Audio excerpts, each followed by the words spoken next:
Winifred Abernathy sat at her kitchen table, staring at the real estate contract that would end 127 years of family history.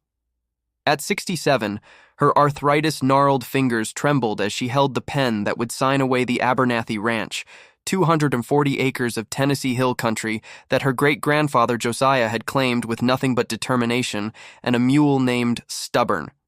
The silence in the farmhouse was deafening. For 43 years, this home had been filled with her husband Barnabas's laughter, his boots on the hardwood floors, his voice calling her Winnie Girl from the front porch.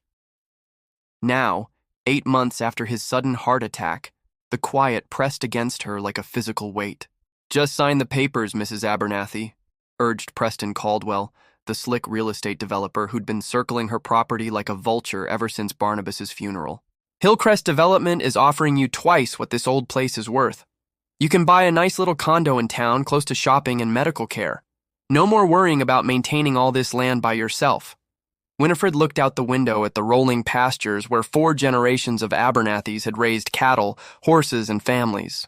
The morning mist clung to the hillsides like ghostly memories, and she could almost see her grandfather teaching young Barnabas to repair fence posts, her father showing her how to read the weather in the clouds. But the bills didn't care about memories. The property taxes alone were crushing her Social Security income. The old farmhouse needed a new roof that would cost $15,000, and the veterinary bills for her remaining livestock had drained what little savings Barnabas had left behind. "I just need a few more minutes," Winifred said, not meeting Caldwell's impatient gaze. "Mrs. Abernathy, with all due respect, sentiment won't pay your bills. My clients are very eager to begin development, but this offer won't stay on the table indefinitely." Winifred knew what Hillcrest Development planned for her family's land. A sprawling shopping complex called Heritage Village that would pave over every acre her ancestors had loved and protected.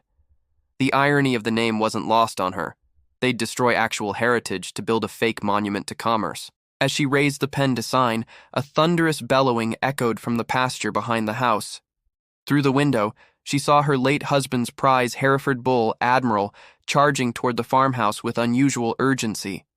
The massive animal, normally calm and gentle despite his intimidating size, was clearly agitated about something. "What in tarnation?" Winifred muttered, setting down the pen and moving toward the back door. Admiral was Barnabas's pride and joy, a champion bloodline bull worth more than most people's cars. At 8 years old and weighing nearly a ton, Admiral had sired dozens of prize-winning calves and had always been remarkably intelligent for livestock. Barnabas used to swear that Bull understood every word he said. "Mrs. Abernathy, we really don't have time for livestock management," Caldwell said irritably. "The contracts need to be signed today." But Admiral's behavior was genuinely alarming. The bull was pawing the ground and looking directly at Winifred through the kitchen window, his dark eyes seeming to communicate something urgent. In all the years she'd known that animal, he'd never acted this way. "Just give me 5 minutes," Winifred said firmly, surprising herself with the authority in her voice. "I need to check on Admiral. If something's wrong with him, it affects the property value anyway." She stepped onto the back porch, and Admiral immediately stopped his agitation. Instead, he began walking slowly toward the old barn, pausing every few steps to look back at her as if making sure she was following. The barn had been built by her grandfather in 1923, a massive structure of weathered wood and hand-forged iron that had sheltered everything from prize horses to hay storage to her childhood hideaways. Barnabas had used it mainly for equipment storage in recent years, though sections of it had been closed off and unused for decades. Admiral led her directly to the barn's east wall, where he began pawing at a specific section of weathered boards. Winifred had walked past this wall thousands of times over the years, but now, following Admiral's insistent attention, she noticed something odd about the wood grain. One section of boards didn't quite match the others. The wood was the same age and weathering, but the grain patterns were interrupted, like pieces from a different tree had been carefully inserted to blend with the original construction. "What are you trying to show me, boy?" she asked Admiral, running her hands along the suspicious boards. When she pressed against one particular plank, it gave slightly under pressure. Working her fingers around its edges, she discovered that an entire section of the wall was actually a concealed door, held in place by cleverly hidden hinges and a simple wooden latch. With considerable effort, She managed to swing the false wall inward, revealing a small room that had been completely hidden for who knows how long. The space was about 8 feet by 10 feet, with a low ceiling that forced her to stoop slightly. Cobwebs draped the corners, but the room was surprisingly dry and well preserved. In the center of the hidden room sat an old wooden desk, and on that desk lay a manila envelope with her name written in Barnabas's unmistakable handwriting. "For my beloved Winnie girl, open only if you're truly alone." With shaking hands, Winifred opened the envelope and found documents that made her heart stop. A life insurance policy from Mutual Assurance Company, dated just 6 months before Barnabas's death, with a benefit amount of $750,000. More than enough to save the ranch, pay all the bills, and secure her future for the rest of her life. But as she examined the policy more carefully, disturbing questions began to surface. Why had Barnabas hidden this from her? Why purchase such a large policy so close to his death? And most troubling of all, why did the medical exam date on the policy show that Barnabas had been examined just 2 days before his fatal heart attack? An exam that supposedly showed him in perfect health. At the bottom of the envelope was a handwritten note from her husband. "Winnie, if you're reading this, then my suspicions were right, and I didn't die of natural causes.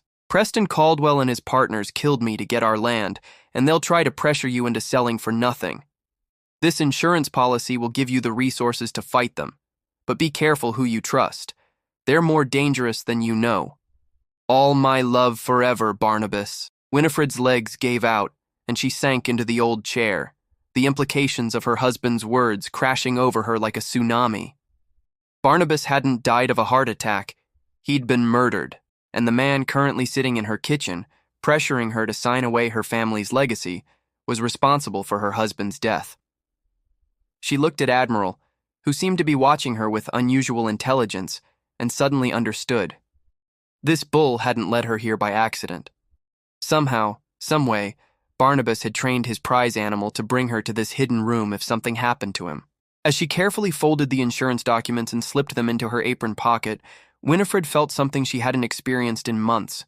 Not grief, not resignation, but a burning anger that gave her strength she'd forgotten she possessed. Preston Caldwell thought he was dealing with a helpless old widow who would quietly surrender to his plans. He had no idea that he'd just awakened something far more dangerous, a woman who'd discovered the truth about her husband's murder and now had the resources to seek justice. The scared, grieving woman who'd been ready to sign those contracts was gone forever. In her place stood someone prepared to fight for everything Barnabas had died trying to protect.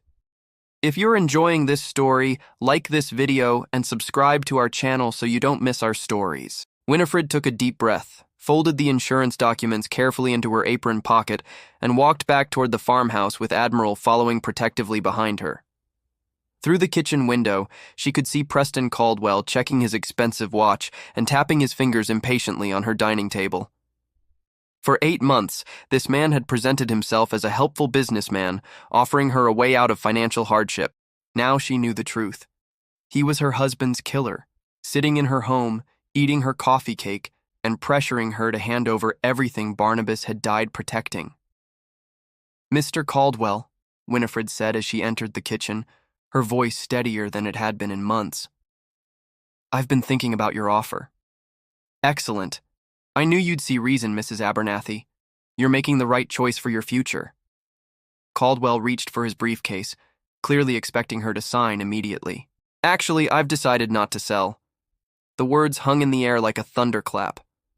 Caldwell's practiced smile faltered, replaced by something harder and more calculating. "Mrs. Abernathy, I don't think you understand your financial situation. Without this sale, you'll lose the property anyway when the bank forecloses. At least this way, you walk away with money in your pocket." "I understand my situation perfectly," Winifred replied, moving to stand behind her husband's chair, the seat he'd occupied for every important family discussion for 4 decades. "What I'm curious about is why you're so determined to have this particular piece of land." "It's prime development real estate. The location is perfect for commercial expansion. Funny thing, though. I called the county planning office this morning. There are no commercial development permits pending for this area. In fact, this entire region is zoned strictly residential with agricultural preservation status." Caldwell's jaw tightened almost imperceptibly. Zoning can be changed, Mrs. Abernathy. It's simply a matter of paperwork and proper applications. Is that what you told my husband before you killed him? The silence that followed was deafening. Caldwell's mask of friendly concern completely disappeared, replaced by cold fury and something far more dangerous. That's a very serious accusation, Mrs. Abernathy. Grief can make people say things they don't mean, but accusations of murder could have legal consequences for you. Could they? Winifred's voice grew stronger with each word. Tell me, Mr. Caldwell, what do you know about Mutual Assurance Company? For the first time since she'd known him, Preston Caldwell looked genuinely shaken. His eyes darted around the kitchen as if searching for escape routes. I don't know what you're talking about. I think you do. I think you know exactly why my husband took out a $750,000 life insurance policy 6 months before his death. I think you know why he hid it where you'd never find it. And I think you know why he wrote me a letter explaining that his death wouldn't be natural causes. Caldwell stood up abruptly, his chair scraping against the hardwood floor. Mrs. Abernathy, you're obviously distraught and confused. Perhaps we should postpone this discussion until you've had time to sit down. The authority in Winifred's voice surprised them both. We're not finished. Actually, we are. Caldwell moved toward the door, but Winifred stepped into his path. The policy names you specifically, Mr. Caldwell. My husband documented your threats, your pressure tactics, and your plans for this land. He knew you'd killed other property owners who refused to sell to your development company. You're making a mistake, old woman. A very dangerous mistake. The threat was barely concealed now, but instead of frightening Winifred, it filled her with righteous anger. This man had stolen her husband from her, had let her grieve and struggle alone for 8 months, and now had the audacity to threaten her in her own home. No, Mr. Caldwell, you made the mistake. You underestimated how much Barnabas loved me and how far he'd go to protect me. You also underestimated how much I loved him and how far I'll go to see justice done. Justice? Caldwell laughed, but it was a harsh, ugly sound. You're a 67-year-old widow with no money, no family, and no proof of anything. Who's going to believe your wild conspiracy theories? The insurance company, for starters.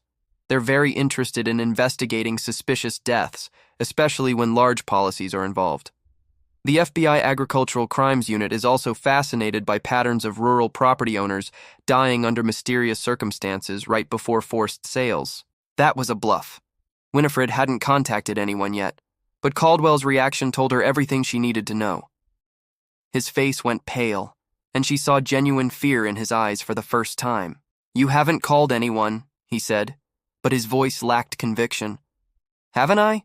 What do you think I was doing while Admiral was showing me around the barn? Modern technology is wonderful, Mr. Caldwell. Cell phones make it so easy to document evidence and send it to multiple recipients simultaneously. Another bluff, but increasingly effective. Caldwell was now looking around the kitchen like a trapped animal. What do you want? He asked finally. The truth. I want to know exactly how you killed my husband. I want to know how many other people you've murdered for their land. And I want to know who else is involved in your operation. You're insane if you think I'm going to confess to anything. Then you're insane if you think you're walking out of here without the police being involved. Winifred pulled her cell phone from her apron pocket. I have Sheriff Morrison on speed dial. He's been a family friend for 30 years, and he's very interested in reopening the investigation into Barnabas's death. Wait. Caldwell held up his hands. Let's think about this rationally. You want the truth? Fine. Your husband was getting too close to information that could have damaged some very powerful people. He was asking questions about other property acquisitions, talking to families who'd lost their land under similar circumstances. So you killed him. We tried to reason with him first, offered him money, threatened legal action, even suggested accidents might happen to people who caused problems. But Barnabas was stubborn, said he'd rather die than let us destroy his family's legacy, so you arranged for him to die. Caldwell was quiet for a long moment, weighing his options. It was supposed to look like a heart attack. We have people who specialize in making deaths appear natural. But your husband was smarter than we anticipated. Somehow he figured out what was coming and prepared for it. The casual admission of murder hit Winifred like a physical blow. For 8 months, she'd grieved what she thought was a sudden, tragic loss. Now she knew that Barnabas had died knowing his killers were coming for him, had spent his final weeks preparing to protect her from beyond the grave. Who else is involved? Mrs. Abernathy, you need to understand that this goes much deeper than one development company. We're part of a network that specializes in rural property acquisition. Politicians, law enforcement, financial institutions, we have people everywhere who ensure these transactions proceed smoothly, including Sheriff Morrison, including everyone who matters in this county. The revelation was devastating. If Caldwell was telling the truth, then there was no one in local authority she could trust. Her husband's killers had infiltrated every institution that should have protected them. But you made one critical error, Winifred said, her voice growing stronger despite the shocking revelations. You assumed I was helpless. You assumed grief had made me weak and stupid. You assumed I'd give up without a fight. And now you know better? Now I know that the insurance company's investigation will uncover everything, regardless of local corruption. Now I know that federal agencies don't answer to county politicians. And now I know that my husband's love was strong enough to reach beyond death and give me the resources to destroy you. Caldwell stared at her for a long moment, then smiled, a cold, predatory expression that chilled her to the bone. Mrs. Abernathy, I admire your spirit, but you're still thinking like this is some television drama where justice prevails.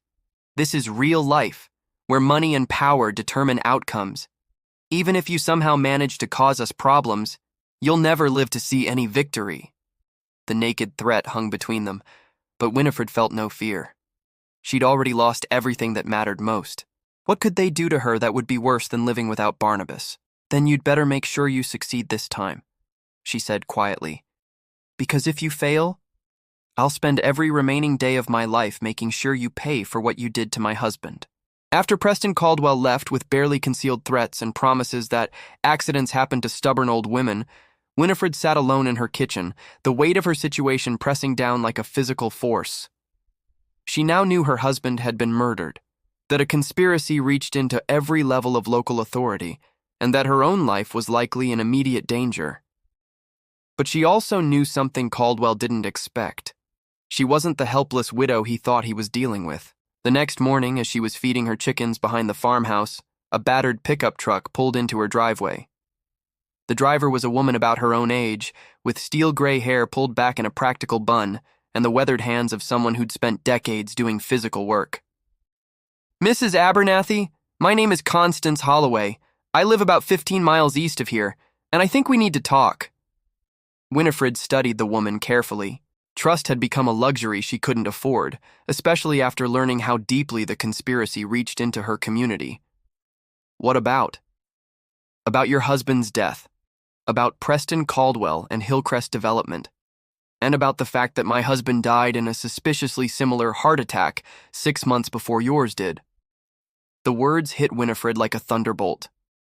Your husband, Edgar Holloway, owned 180 acres of prime farmland that Hillcrest had been trying to buy for 2 years. Perfectly healthy man who'd never had heart problems in his life until he suddenly dropped dead while working in his garden.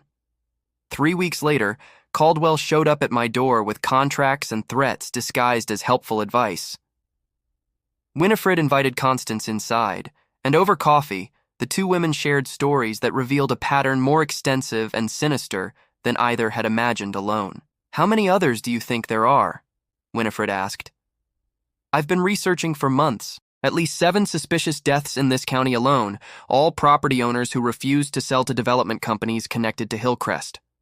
All natural-seeming deaths that happened to men between the ages of 55 and 70, all followed by immediate pressure on the surviving widows. Why didn't you go to the authorities? Constance's laugh was bitter. I tried. Sheriff Morrison told me grief was making me paranoid. The district attorney's office said there was no evidence of foul play. Even my own family thought I was losing my mind with conspiracy theories. But you kept investigating. I had to. Edgar and I were married for 44 years. I knew that man's heart better than anyone, and it was strong as an ox. When the coroner ruled natural causes without even doing an autopsy, I knew something was wrong. Constance pulled a manila folder from her purse and spread photographs across Winifred's kitchen table. Pictures of property deeds, death certificates, insurance claims, and newspaper obituaries, all forming a pattern that was impossible to ignore. Look at the timeline. 7 men, 7 pieces of valuable rural property, 7 convenient deaths, 7 widows pressured to sell within months of their loss. The mathematical probability of this being coincidental is essentially 0. Have you found any connection between the deaths besides the property acquisitions? That's where it gets interesting. Constance pulled out another document. All 7 men used the same family doctor, Dr. Martin Kessler. All 7 had routine checkups within 2 weeks of their deaths. All 7 were pronounced in excellent health right before they suddenly died of heart failure. The implications were staggering. A respected local physician was apparently part of the conspiracy, probably administering substances during routine examinations that would cause delayed fatal heart attacks. Dr. Kessler examined my Barnabas just 2 days before he died, Winifred said quietly. Told him his heart was perfect for a man his age. Same story with Edgar. Clean bill of health on Tuesday, dead of a heart attack on Friday. So we have a doctor who's murdering patients, a development company that's stealing land, and a sheriff's department that refuses to investigate. What else? Bank involvement. All 7 properties had their mortgages called in or terms modified right before the deaths. Someone was creating financial pressure to make the land acquisition seem like economic necessity rather than theft. Winifred felt the pieces of a massive conspiracy clicking into place. This wasn't just about her ranch or even her husband's murder. It was about a systematic campaign to steal rural land from family owners who'd worked it for generations. Constance, what do you think they're really after? This much coordinated effort for scattered farm properties doesn't make economic sense. That's what I've been trying to figure out. Until yesterday. Constance pulled out a geological survey map and spread it across the table. Red marks indicated the locations of all 7 murdered men's properties, and when connected, they formed a rough circle around a specific area of Hamilton County. What's in the center of that circle? According to geological surveys from the 1970s, potentially one of the largest natural gas deposits in Tennessee, worth hundreds of millions of dollars if properly extracted. The scope of the conspiracy suddenly became clear. This wasn't about shopping centers or housing developments. It was about natural gas extraction rights. The conspirators were murdering family farmers to steal land sitting on top of an energy gold mine. But why kill people? Why not just make legitimate offers to buy the mineral rights? Because Tennessee law requires majority consent from surface property owners before subsurface extraction rights can be sold. They need to control all the properties in the formation to make extraction profitable. And families who've owned land for generations don't usually sell mineral rights to strangers. Exactly. But grieving widows facing financial hardship can be pressured into signing anything. Winifred stared at the map, finally understanding the full scope of what they were facing. This wasn't a local crime. It was an organized conspiracy involving potentially hundreds of millions of dollars in energy profits. What do we do now? Now we fight back. I've been gathering evidence for months, but I needed someone else with proof to make the case credible. Your husband's insurance policy and letter provide the missing pieces. Fight back how? If they've corrupted local law enforcement and murdered 7 people, what makes you think we can stop them? Because they made one critical mistake. They assumed we'd stay isolated in our grief, never comparing notes or coordinating our efforts. They never expected 2 stubborn old women to figure out their pattern and team up against them. As if summoned by their conversation, Admiral appeared at the kitchen window, his massive head visible as he looked directly at the 2 women through the glass. That bull of yours is remarkable, Constance observed. Edgar always said animals could sense things humans missed. Barnabas trained Admiral to protect me if anything happened to him. That bull led me to the hidden room where I found the insurance policy. Then maybe Admiral can help us with the next phase of our plan, which is? We're going to give Preston Caldwell and his partners exactly what they want, a meeting to finalize the property sales. Except instead of signing over our land, we're going to record their confessions and gather evidence that will bring down their entire operation. For the first time since Barnabas's death, Winifred felt something she'd thought was lost forever, hope mixed with righteous anger and the strength that comes from finding an unexpected ally in the fight of your life. 3 days later, Winifred called Preston Caldwell with a message she knew would bring him running. She was ready to sign the contracts, but needed him to come to the ranch one more time to finalize some details. "Mrs. Abernathy, I'm so glad you've come to your senses." Caldwell's voice oozed false sympathy through the phone. "I'll be there tomorrow evening with the paperwork." What Caldwell didn't know was that Constance had spent those 3 days turning the Abernathy ranch into an elaborate trap. Hidden cameras were positioned throughout the farmhouse, recording devices planted in every room, and most importantly, federal agents were already in position around the property. Constance had used her months of research to contact Agent Rebecca Torres from the FBI's White-Collar Crime Division, who specialized in rural land fraud cases. When presented with the evidence of 7 coordinated murders connected to energy extraction rights, Agent Torres had immediately opened a federal investigation. "The key is getting them to admit their involvement on record," Agent Torres explained during their final planning session. "These people are smart and cautious. We need them to feel confident enough to reveal details about their operation." "What if they don't confess to anything?" Winifred asked. "Then we use what we already have to build a case.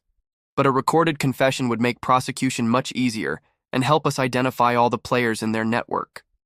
That evening, as the sun set over the Tennessee hills, Preston Caldwell arrived at the ranch accompanied by 2 men Winifred had never seen before.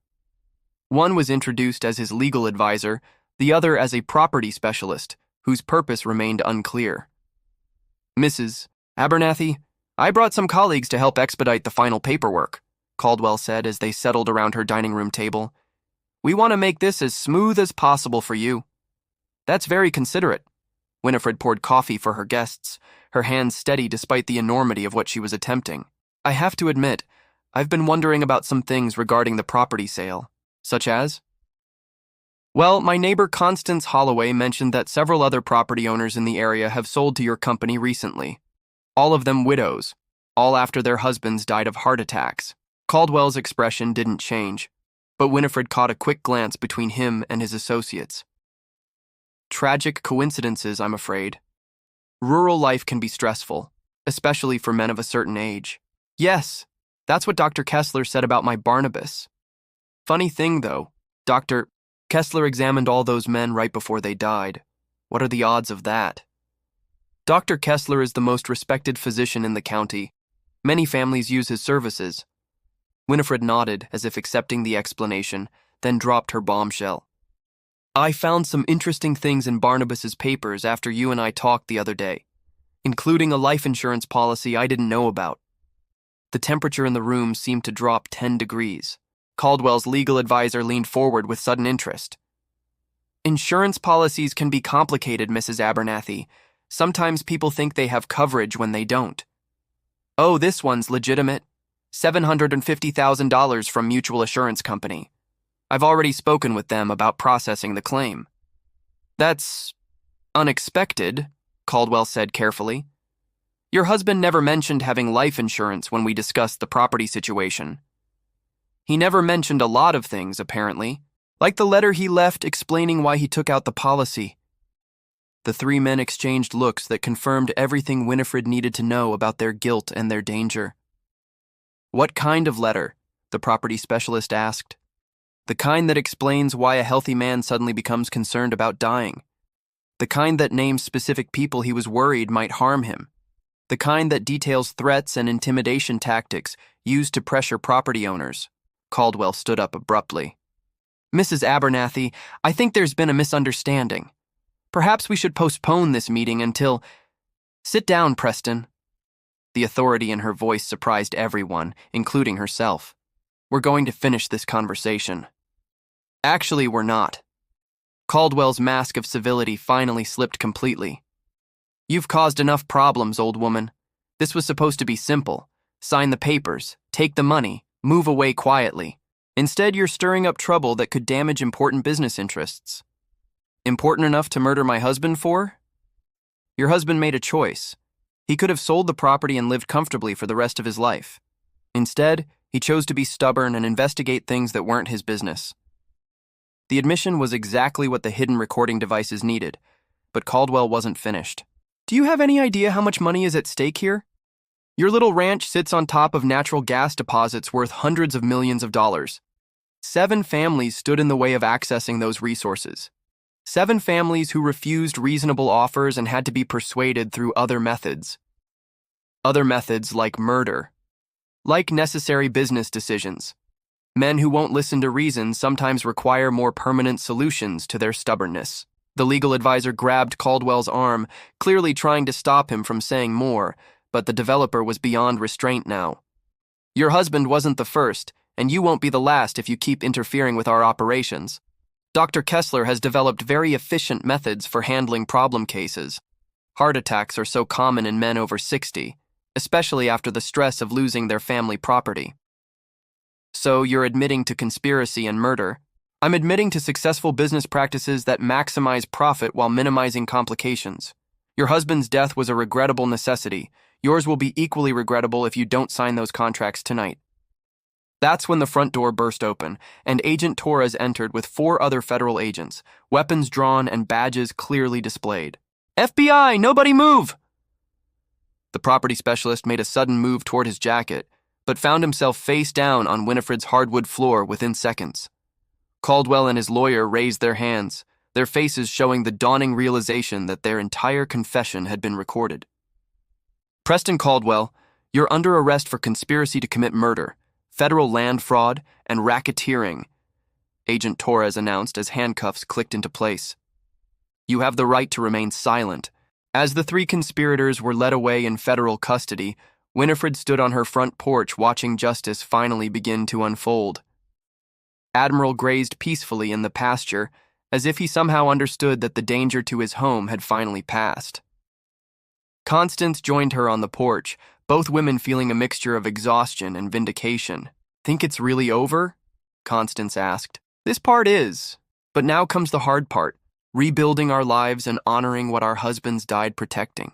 6 months after Preston Caldwell's arrest, Winifred stood in her newly renovated kitchen, watching the sunrise paint the Tennessee hills in shades of gold and amber. The $750,000 insurance policy had done more than save the ranch. It had transformed it into something Barnabas would have been proud to see. The old farmhouse now had a new roof, updated plumbing, and modern electrical systems, but it retained every detail that held family memories. The barn where she'd discovered the hidden room had been converted into a museum, documenting the conspiracy that had claimed 7 lives, serving as a warning to other rural families about the dangers they might face.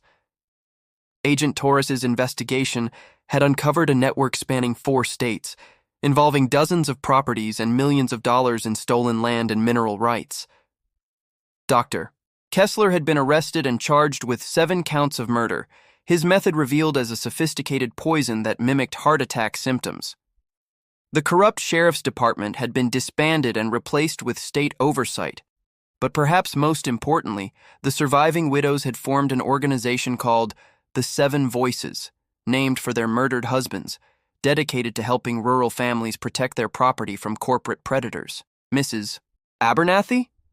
A young woman's voice called from the front porch. I'm Jennifer Walsh from the Tennessee Agricultural Protection Agency. I believe we had an appointment? Winifred smiled, remembering her own desperation just months earlier. Jennifer represented a farming family in East Tennessee, facing suspicious pressure to sell their generational property. Come in, dear. Let me pour you some coffee and tell you what we've learned about fighting back. Over the next hour, Winifred shared the hard-won knowledge that had cost her husband's life but might save Jennifer's family. The warning signs of predatory land acquisition, the importance of documenting threats, the federal agencies that could provide protection when local authorities couldn't be trusted. The most important thing, Winifred explained, is that you're not alone. These criminals count on isolating families, making them feel helpless and overwhelmed. But when we stand together, when we share information and support each other, we become much stronger than they expect. As Jennifer left with a folder full of resources and contact information, Constance arrived for their weekly planning meeting. The 2 women had become more than allies. They'd become the sisters neither had ever had, bound together by loss and strengthened by purpose. How's the memorial coming along? Constance asked, settling into the chair that had once been Barnabas's favorite spot. The stonework should be finished next week.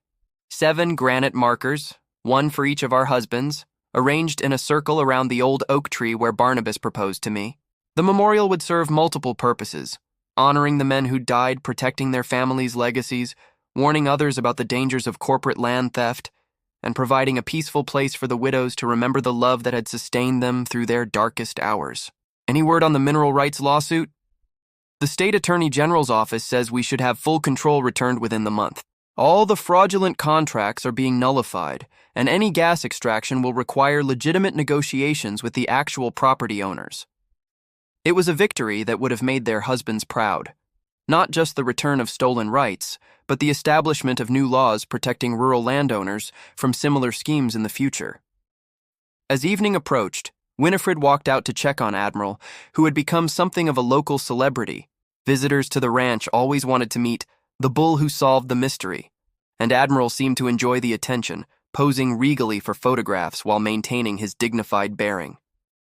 "You did good, old friend," Winifred said, scratching behind his massive ears. "Barnabas trained you well." Admiral responded with a gentle rumble that she'd learned to interpret as contentment. The bull had served his purpose, protecting the ranch and the woman his master had loved, and now he could return to the peaceful life of a prize breeding animal. That night, as Winifred sat on her front porch in the rocking chair where she'd spent so many evenings with Barnabas, she reflected on the journey that had brought her from despair to purpose. The grief of losing her husband would never fully leave her, but it had been transformed into something powerful, a determination to ensure that other families wouldn't suffer the same loss. Her cell phone buzzed with a text message from Agent Torres. "Caldwell sentenced to life without parole. Dr. Kessler got the same. The other co-conspirators received 20-30 years each. Justice has been served." Winifred smiled, looking up at the stars that had watched over the Abernathy ranch for 127 years. Somewhere among those stars, she knew Barnabas was finally at peace, knowing that his sacrifice had protected not just his own family's legacy, but the legacies of countless other families who would benefit from the laws and protections that had grown from his death. The ranch would stay in Abernathy hands, the conspiracy had been destroyed, and the love that had sustained 5 generations would continue to protect the land for generations yet to come. Some things, Winifred had learned, are worth dying for, and some loves are strong enough to reach beyond death and change the world. Admiral's gentle lowing from the pasture seemed to agree.